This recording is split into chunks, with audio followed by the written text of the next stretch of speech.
Hey guys, it's Stella Jones, your sassy paranormal romance author. Welcome to my live. It's Sunday night, and I wanted to talk tonight. I've created this graphic. It's kind of hard to see the top, but it is describing where to start in my paranormal universe. And so I wanted to go through this with you guys because I did a post last week where I shared the graphic, but I wanted to talk about this and why I created it and what I hope you get out of not only the graphic, but my paranormal universe. So, for those of you who are new to my page, I write paranormal romance. So, I write about a species of beings who are genetically wolves, but they can and do exist as humans. And when you meet the wolves along with the humans, they are emerging from a very barbaric war. And those few wolves, most of the wolves have been decimated by this war, but those who survive, along with the humans who live among them, they migrate down from, hey, thanks for joining. They migrate down from Bear Mountain, where this small community was located, down to Manhattan, and then they start to reestablish themselves financially, physically, etc. And as they start to regain their foothold on the world, then of course, once they've recovered enough, then they have romance, passion, etc. Now they've survived this war, but those factions that were warring are still out there. So there's still that element of battle, etc. So there's always that element of excitement as well as the passion and the romance. But one of the most common questions that I get from folks is, where do I start in your paranormal universe? So now I have 4 published works. I have an origin series. So I have volume 1, The Secret of a Valentine's Desire and Summer Solstice. These are my origin stories. So what created the war? Um, why are humans involved? How have the wolves evolved over time? So that's my origin series. These are novellas, so they're very quick reads, but very action packed, very concentrated with history, etc. The other thing that I like about the origin series is that one of the human women who survives, her name is Dessa, and the way that she celebrates surviving this atrocity, these wars, is that she fulfills her fantasy to experience a menage, and she lures in 2 wolves who happen to be brothers in order to fulfill this fantasy. So that's what you're exploring from a passion side and an intimacy side in the origin series. But then you also have how the wolves are restoring their foothold on society, how they reestablish their own society within the human realm. So you get to see those things in the origin series. So this is really where I recommend folks starting off, because you got quick reads, but they're very entertaining. You get to follow out what happens with this menage between Dessa, the human woman, and the 2 wolves who are also brothers, Min and Trace. So I've been hanging on to these stories for years, and I finally had the courage to write about them. So you will see those explored in the origin series. So that's what's stated here. Like if you see here, my recommendation is to start with the origin series, Summer Solstice and Valentine's Desire. And once again, you explore the barbarism of the wars. You meet the different types of paranormals. So although the main paranormals that I explore are wolves, there are a multitude of different paranormals that come in and out of not only the wolf community, but also the human community. And you learn that there are certain beings that, although they may appear human, are other. They are paranormal. And so I really like that you get to follow these characters out, and then you find out, like, oh, hey, they're not just human. So you'll get to meet a type of being called sushas, which are what we would call in modern society witches. You also get to meet some beings that are kind of like wolf whisperers. So they're humans, but they're able to understand the experiences of wolves. They don't live as wolves, but they're able to communicate, understand, and help calm the wolves. And then you also In uh, summer solstice, you meet my favorite trio, the Fates. And so the Fates are kind of like how they are in our normal folklore, but these Fates are very intelligent, they're very conniving, they can only exist in another realm.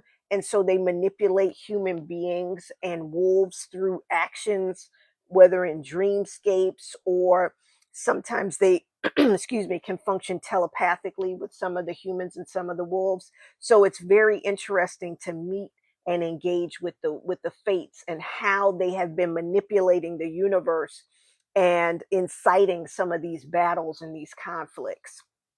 So that's another thing that I love about summer solstice in particular, because you get to meet the fates. They get their own chapter. It's very quick. Thank you for the hearts. You get to meet the fates and see how they explore the universe, how they manipulate the universe. And slowly over time, you will get to find out what is driving the fates. Because just like the heroes, when you engage in people or individuals who you may think are villains, there's always a reason why. And so I look forward to when you guys see what is driving the fates, specifically which ones of the fates are driving all of these battles and all of this conflict. So you get to meet the fates in summer solstice. Now, so you get to taste the decadence of intimacy, and you're seeing all of these survivals. You're seeing how the world gets built out. You will also get to explore. I've already started writing about the things that happened 200 years ago that really established the wolf community and how they're thriving, and then how conflict results in dissension and disruption of this ideal universe that they've created. So I'm writing those backstories now. So that's very exciting. So once you get finished with the origin series, so Summer Solstice and The Secret of a Valentine's Desire, which we just talked about, then I recommend going on to the Modern Era series. Now, full disclosure, whether you if you read them out of order, it doesn't matter. I give you enough backstory. You also get a glossary of terms, so you are getting all of this information, so you won't be lost. Like, if you happen to go to a local bookstore and you pick up Four Stories has human stories, or what you think are human stories, and then also you have the paranormal universe. So the other great thing about Four Stories is that um, I have two novellas in here and then two very short stories. The two novellas are uh, the stories are actually the end stories, or the follow-up stories to my upcoming book, Finding Freedom, which will come out at the beginning of 2025. But I wrote these stories knowing that I was going to write Finding Freedom years later. So once again, you get these great stories, you get these intimate partners, you get to learn about mating and all of these different things. And then also the paranormal universe. The first two stories of Four Stories, they are what appear to be human couples, and I'm going to just leave it at that. And they explore very human things that have happened to many of us. And to be honest with you, when I was writing these stories, I had friends and family who were going through the things that you read about in these two tales, and I needed to work through the process of being able to help my family members through these things. And so I started writing about them in those first two stories. And actually, the third story as well. It's a very bittersweet romance about a mated pair. So there's a wolf and a human woman, and they have been mated and married for 50 years, and one of them is nearing the end of their existence, and you're learning about what's happening at the end of this relationship. But then I also give you the backstory and how it ties into the paranormal universe. So that is Shar and Jessup, and they are absolutely one of my favorite characters. The other thing I will tell you is that in this third story of Four Stories, um, I always, always, always know if a character is not going to survive. So when you encounter these characters, anybody that who doesn't survive, who succumbs to war or illness or whatever, I've already planned that out. I start their story where their life ends, because there's no way that I could write about these characters for years and years and years and years, which is what I've been doing, and then unalive them. I would never survive that. So when I write about a character and their time comes to be unalived from whatever mechanism, that's how I wrote that character, because there's just no way that I could emotionally tolerate losing one of these characters and not know about it. So the beauty of that, though, is that when these characters get unalived, so I start those characters at the end of their existence. Then I build backstory. So I get to live and explore those characters kind of in reverse, like Memento almost. So I'm following their story, their younger days, how they lived centuries ago, whatever it may be. So that's also fun for me. And then it makes the loss of those characters um, easier for me to accept, because I never want to unalive my characters, but sometimes that's just kind of what's required from a story standpoint, especially with all of this war and conflict. The other beautiful thing, before I go on to the next novel, about the origin series, is that once again, there are characters who do not survive the overarching story for decades and centuries. And so I get to explore a couple of those characters. Like, I know that they won't make it far out, but you don't know which of these multitude of characters is not going to make it. So it was very and some of them I just absolutely adore, and so I got to explore some of their additional stories before they get to the end of their existence. But so I look forward to when you guys finally start exploring these stories and you start thinking, who's not going to make it? But never mind all of that, because the storylines are great and you're going to find out so much about the paranormal universe. Now, so we're getting back to the schematic here. So we're in the modern era. We talked about 4 stories, right? And then a human story. So a human story has a very wonderful spot in my heart, because this was my first published work. So this came out in 2018, and I entitled it A Human Story because it was the first story that I was able, that had both of the main characters were human, whereas, and this is story, I believe, 23. And so all of the other stories before this, there was at least one paranormal lead. But for a human story, both of the main characters are human. And so, but you can see, and I don't know if you guys can see this, but here you can see the human couple. But then you can also see that this is a paranormal eye. It's the eye of a wolf. And so this was really fun. And it was such a joy, because I had been writing for about 8 years.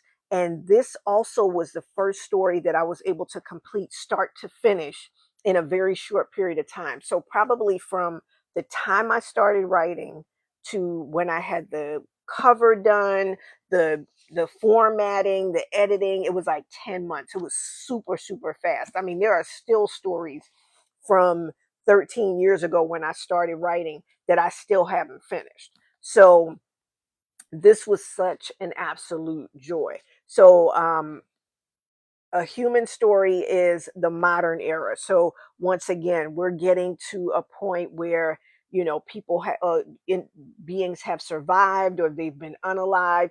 The wolf factions have reestablished themselves and their financial foothold on society, but there's still, once again, conflict going on in the background. But then you also get, what matings are going on, what intimacies are going on, what passions are being explored.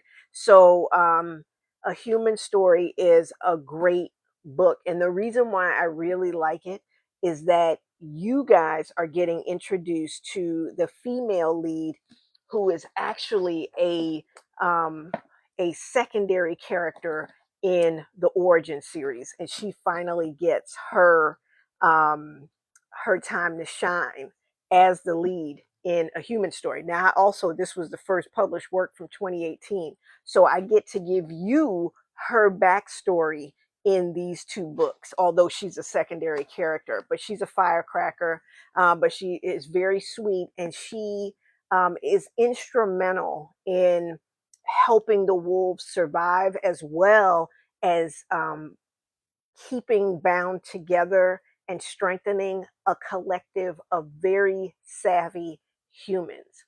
And so you'll find out her origin story, how she survived a very difficult childhood and rearing that led to the existence that's explored here in a human story. And then during a very explosive beginning that involves the wolves at the beginning of the book, you see how she, along with her male lead, help the wolves navigate their world and survival and all of that stuff. And then how the conflict of the wolves bring these two humans together, and then they explore their story. And then there's a tremendous amount of conflict, deception, illness, etc., that happens in this human relationship. So I really, really, really love a human story. So that's where we are down here. We're at the modern era. 4 stories, a human story we just explored, and then Finding Freedom is the next published work that's coming out at the beginning of 2025. I'm actually working on that right now, and I am super excited. So I wanted to just come on and talk to you guys about that. But I'll be doing more lives. I wanted to come on and just share this with you guys. Also share this schematic that I've been working on that is just such a joy. So thanks for tuning in, and I will see you guys tomorrow. Peace.